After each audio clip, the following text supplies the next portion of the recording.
بسم اللہ الرحمن الرحیم۔ دوستو بھائیو، مسجد ہمارے لیے سب سے بڑا مرکز اور ہمارا اسلام کا بنیادی حصہ ہے زندگی کا۔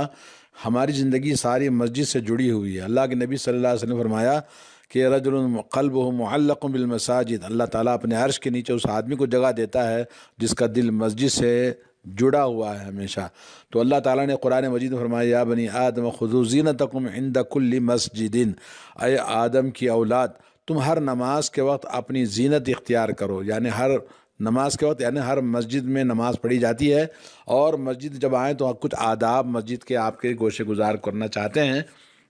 ہماری زندگی میں اسلام میں مسجد کی بڑی اہمیت ہے۔ یہ اللہ کا گھر ہے، جنت کا باغ ہے، اسلام کا شعار ہے، دین کا مضبوط قلعہ ہے، روئے زمین کی سب سے افضل اور مقدس جگہ اللہ نے مسجد کو قرار دیا ہے۔ اس کی تعمیر انبیاء کرام اور ان کے اتباع کرنے والے کے لوگوں کا شیوا ہے، جیسا کہ اللہ تعالیٰ فرماتے ہیں وَإِذْ يَرْفَعُ إِبْرَاهِيمُ الْقَوَاعِدَ مِنَ الْبَيْتِ وَإِسْمَاعِيلُ۔ یہ ابراہیم علیہ السلام اور اسماعیل علیہ السلام دونوں نے اللہ کے گھر کی بنیاد رکھی اور اس کو تعمیر کیا۔ اور اسی طرح سے بہت سارے اور بھی آیتیں ہیں۔ نبی کریم صلی اللہ علیہ وسلم جب مدینہ منورہ ہجرت کر کے تشریف لائے تو مدینہ منورہ سے 5 کلومیٹر قباء میں آپ نے مسجد کی تعمیر فرمائی، اور اس کے بعد جب آپ مدینہ منورہ میں داخل ہوئے تو آپ نے وہاں سب سے پہلے مسجد کو تعمیر فرمایا، جس کو مسجد نبوی ہم یاد کرتے ہیں۔ اور اللہ تعالیٰ فرماتا ہے انما یعمر مساجد اللہ من آمن باللہ والیوم الآخر، اللہ کی مسجدوں کو وہی لوگ آباد کرتے ہیں جو اللہ اور آخرت کے دن پر ایمان رکھتے ہیں۔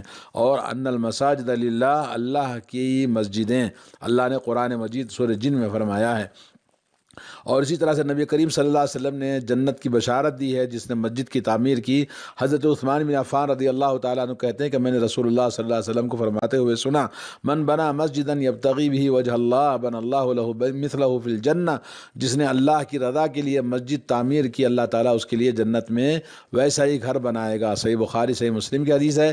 ایک اور حدیث میں ہے کہ من بنا مسجدا للہ کمفحص قطات او اصغر بن اللہ لہ بیتا فی الجنہ، جس نے اللہ کے لیے پرندے کے گھونسلے کے مانند یا اس سے بھی چھوٹی مسجد بنائی، اللہ تعالیٰ اس کے لیے جنت میں گھر تیار کرے گا۔ سنن ابن ماجہ، شیخ البانی نے اس کو صحیح قرار دیا ہے۔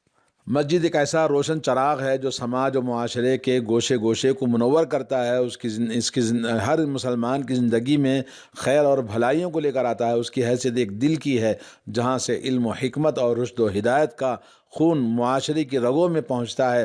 مسجد میں رات و دن، صبح و شام اللہ کی یاد کو بلند کیا جاتا ہے۔ یہاں کا ماحول بہت ہی باوقار اور پرسکون ہوتا ہے۔ یہاں ایسے لوگ آتے ہیں جو اللہ کی اطاعت و بندگی کرنے اور پاک صاف رہنے کو پسند کرتے ہیں۔ لہذا جو شخص مسجد کی تعمیر کرے گا، اس کے لیے زمین کی خریداری اور ساز و سامان کی فراہمی میں مدد کرے گا، یا تعمیر شدہ مسجد کی دیکھ بھال اور خدمت کرے گا تو اللہ تعالیٰ اس کے لیے بھی وہی اجر عطا فرمائے گا۔ تو دوستو، مسجد میں کیے جانے والے اعمال اور عبادات جیسے اذان ہے، نماز ہے، دعائیں ہیں، اذکار ہے، تلاوت قرآن مجید ہے، وعظ و نصیحت ہے اور اعتکاف وغیرہ کے ثواب میں شریک ہوگا، بشرطے کہ یہ کام اللہ کی رضا کے لیے اور صرف اللہ کی خوشنودی مقصود ہو، نہ ریاکاری ہو، نہ نمود اور نمائش کے لیے نہ ہو، ذاتی اغراض و مفاد کے لیے نہ ہو، صرف اللہ کو راضی کرنے کے لیے بنائیں۔ اللہ تعالیٰ جن لوگ کرتے ہیں ان کی خدمت کو اللہ تعالیٰ قبول فرمائیں۔ مسجد کے کچھ آداب آپ کے پیش گزار ہیں کہ سب سے پہلے مسجد میں داخل ہونے کے لیے جیسے حدیث میں آتا ہے وہ تو آپ کو بتائیں گے۔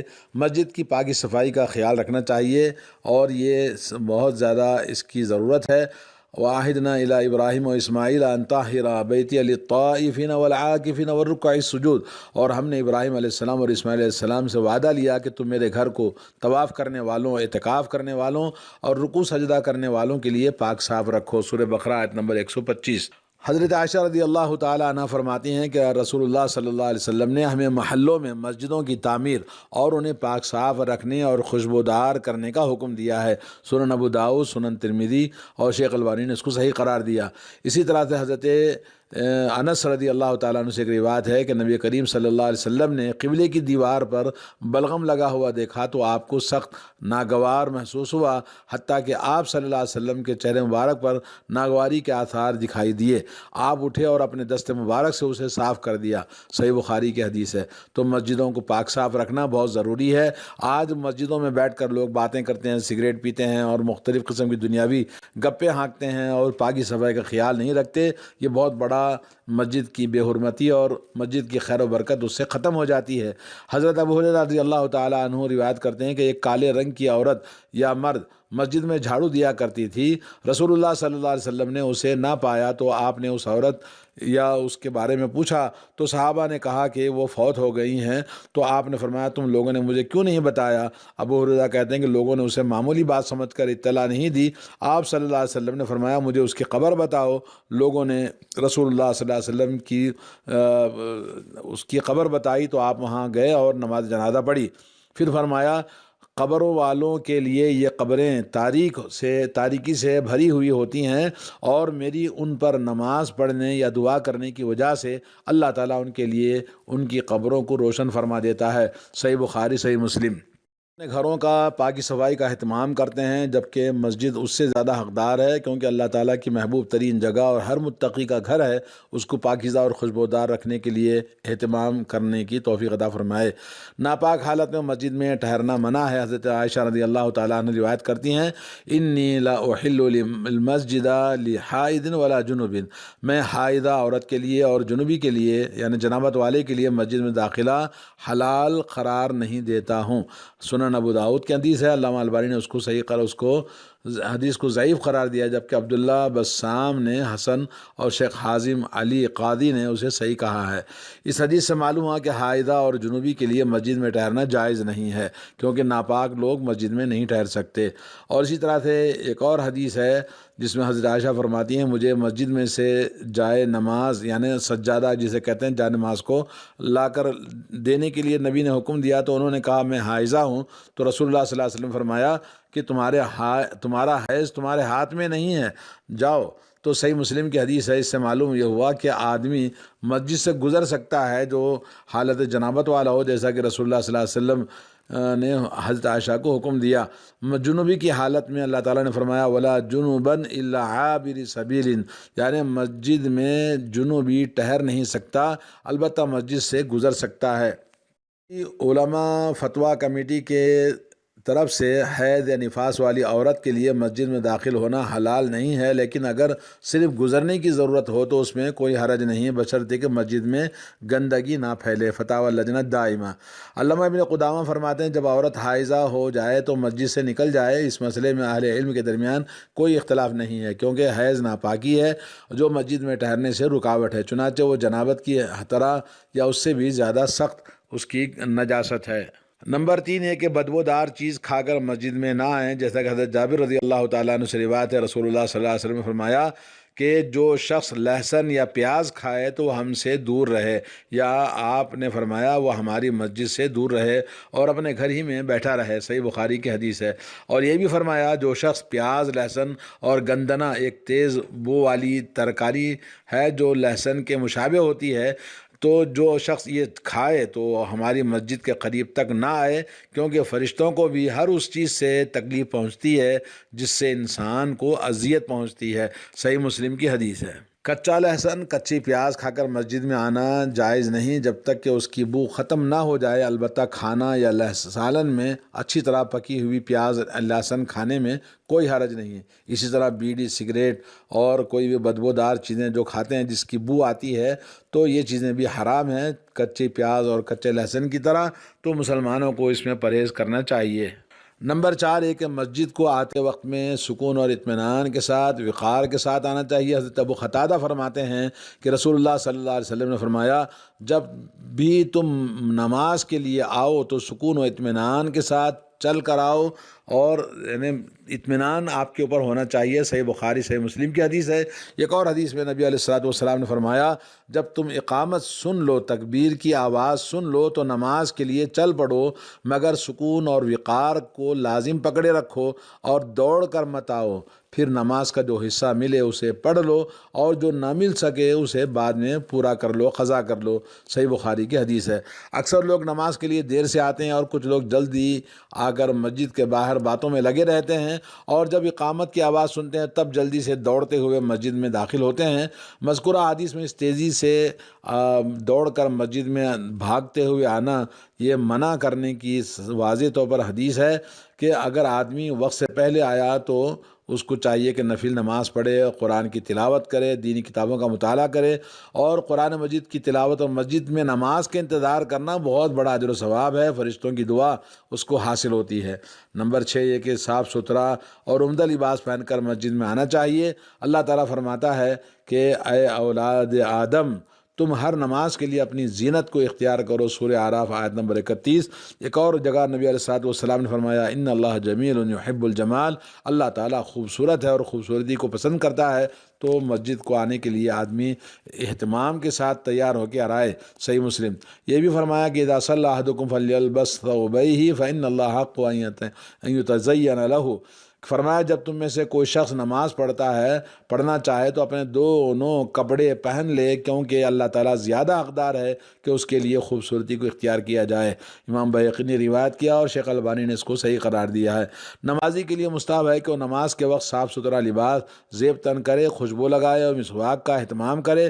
اس بات کا خصوصی خیال رکھے کہ لباس سطر سے یعنی اچھی طرح سے ڈھانپا ہوا ہو، نجاست اور داغ دھبوں سے پاک صاف ہو، اس میں کسی جاندار کی تصویر نہ ہو، شوق اور بھڑکیلے لباس نہ ہو، ٹخنوں کے اوپر ہو، کیونکہ مردوں کے لیے ٹخنوں سے نیچے لباس پہننا ہر حال میں حرام ہے، عورتوں کے لباس سے مشابہت نہ رکھے۔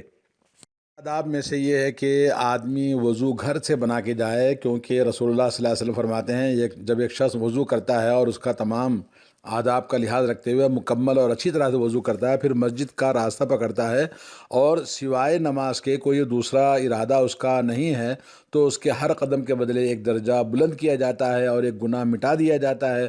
صحیح بخاری صحیح مسلم کی حدیث ہے۔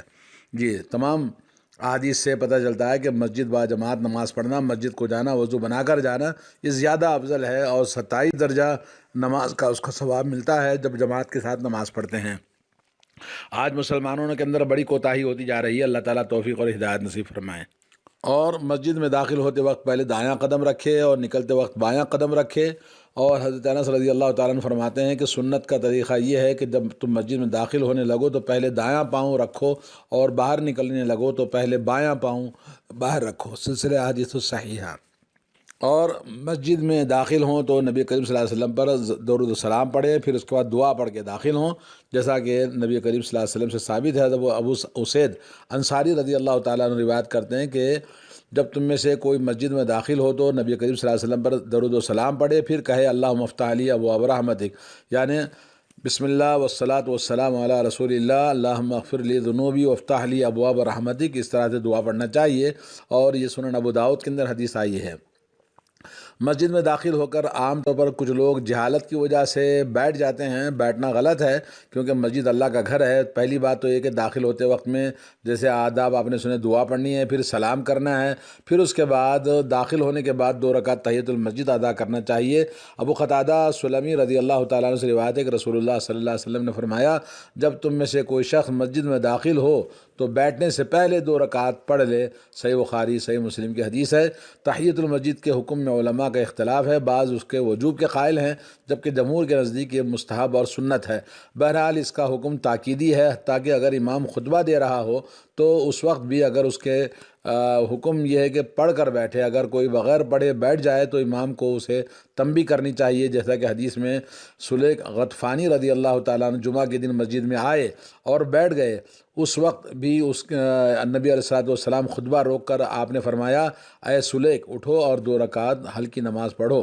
پھر آپ صلی اللہ علیہ وسلم نے ساری امت کو عام حکم دیتے ہوئے فرمایا جب تم میں سے کوئی شخص جمعہ کے دن آئے اور امام خطبہ دے رہا ہو تو 2 رکعت ادا کرے اور ان دونوں کو اختصار کے ساتھ پڑھے۔ صحیح بخاری اور صحیح مسلم۔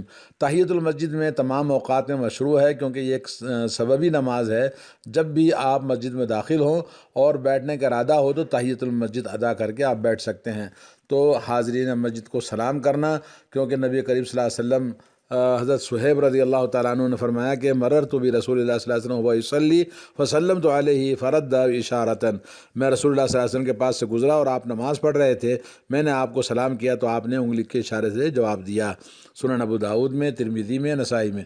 تو اس تعلق سے بہت سارے لوگ کوتاہی کرتے ہیں، مسجد میں صرف داخل ہو جاتے ہیں، سلام نہیں کرتے۔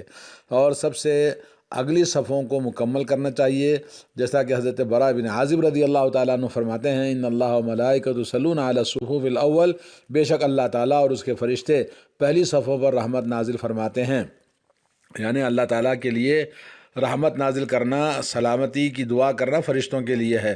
انس رضی اللہ تعالیٰ عنہ سے فرماتے ہیں کہ پہلی اگلی صفوں کو مکمل کرو، پھر اس سے قریبی کو، اور جو بھی کمی ہو وہ پچھلی صف میں ہونی چاہیے۔ آداب میں سے کہ جمعہ کے دن جب مسجد میں داخل ہوں تو لوگوں کی گردنیں پھاندنا نہیں چاہیے، جیسا کہ اللہ کے نبی صلی اللہ علیہ وسلم سے حضرت عبداللہ بن بصر رضی اللہ تعالیٰ عنہ روایت کرتے ہیں کہ ایک آدمی مسجد کے جمعہ کے دن مسجد میں آیا اور جگہ حاصل کرنے کے لیے لوگوں کو گردنیں پھلانگنے لگا، تو رسول اللہ صلی اللہ علیہ وسلم خطبہ ارشاد فرما رہے تھے، آپ صلی اللہ علیہ وسلم نے فرمایا بیٹھ جاؤ، تم لوگوں کی تکلیف پہنچا رہے ہو۔ سنن ابو داؤد۔ تو ابن جریج نافع سے روایت کرتے ہیں کہ انہوں نے عبداللہ بن عمر سے سنا، انہوں نے فرمایا کہ نبی کریم صلی اللہ علیہ وسلم نے اس بات کو منع کیا کہ کوئی شخص اپنے مسلمان بھائی کو اس جگہ سے اٹھا کر اس کی جگہ پر خود بیٹھ جائے۔ میں نے نافع سے پوچھا جمعہ کے دن؟ تو انہوں نے کہا جمعہ اور غیر جمعہ سب میں ممنوع ہے کہ کسی کی جگہ کو اٹھا کر آپ وہاں بیٹھ جائیں۔ تو یہ چیز جو آدمی کو جہاں جگہ ملے وہیں بیٹھنا چاہیے۔ اور مسجد کے آداب میں سے مسجد میں خرید و فروخت اور گمشدگی کا چیز کا اعلان کرنا اللہ کے نبی نے منع کیا اور کہا کہ اس آدمی کے لیے برکت نہیں ہے جو مسجد میں اس طرح کا اعلان کرتا ہے، کاروباری۔ اور مسجد میں بآواز بلند باتیں کرنا بھی منع ہے۔ اور اسی طرح سے مسجد کے آداب میں سے صاحب بن عزیز سے روایت ہے کہ مسجد میں کھڑا تھا، اتنے میں ایک شخص نے مجھے کنکر پھینکا، میں نے دیکھا تو وہ حضرت عمر بن خطاب تھے۔ انہوں نے کہا یہ سامنے دو شخص ہیں، انہیں پکڑ لاؤ۔ میں ان کو بلا لایا تو حضرت عمر نے پوچھا تم کون ہو، یا یوں فرمایا کہاں سے آئے ہو؟